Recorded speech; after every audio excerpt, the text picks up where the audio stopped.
अस्सलाम वालेकुम।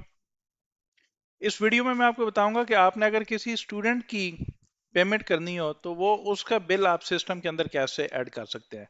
स्टूडेंट के लिए मल्टीपल टाइप की पेमेंट्स हो सकती हैं, लाइक आपने उसको कोई स्टाइपेंड देना है या आपने उसका कोई रिसर्च प्रोजेक्ट है जिस पे कोई स्टूडेंट काम कर रहा है, तो उसकी पेमेंट्स आपने स्टूडेंट्स को करनी है।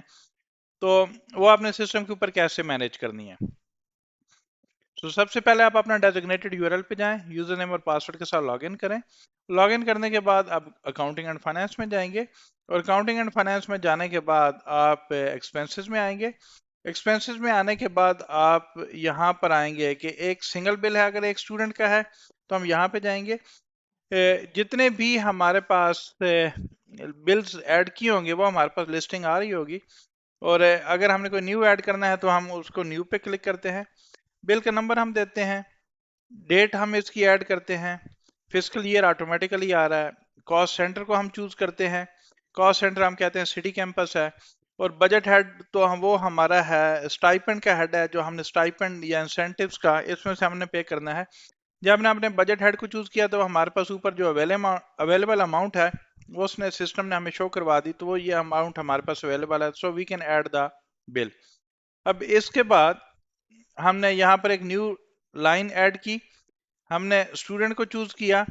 अब स्टूडेंट को जब हम चूज करते हैं तो हमारे पास ये ऑप्शंस आ रही हैं कि जो सर्च बाय नेम कर सकते हैं या बाय आईडी कर सकते हैं। सो उसमें जो ही हमने किया तो उसमें से हमारे पास लिस्टिंग आ गई, हमने किसी एक स्टूडेंट को चूज कर लिया। चूज करने के बाद हम इसको टैक्स इस पे अप्लाई, अगर टैक्स अप्लाई हो रहा है तो हम इस पे टैक्स अप्लाई करेंगे, अगर टैक्स अप्लाई नहीं होता तो हम इसको इग्नोर कर देंगे। हम इसकी क्वांटिटी को चूज करते हैं।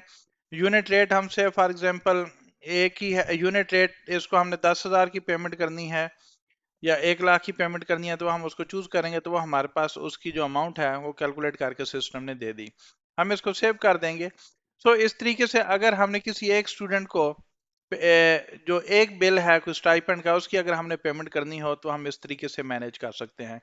और अगर हम इसको ऑडिट अप्रूवल पे क्लिक करेंगे तो ये ऑडिट वालों के पास चला जाएगा और फिर हमारे पास इसके जो एडिट के राइट्स हैं वो खत्म हो जाएंगे। मैंने इसको वो क्लिक किया तो अब इसको अगर मैं चेक करूं तो ये हमारा सिर्फ जो है वो रीड ओनली फॉर्म में मेरे पास आ रहा है। I cannot change anything in this bill. ठीक हो गया जी, थैंक यू जी, थैंक्स फॉर वॉचिंग, अल्लाह हाफिज।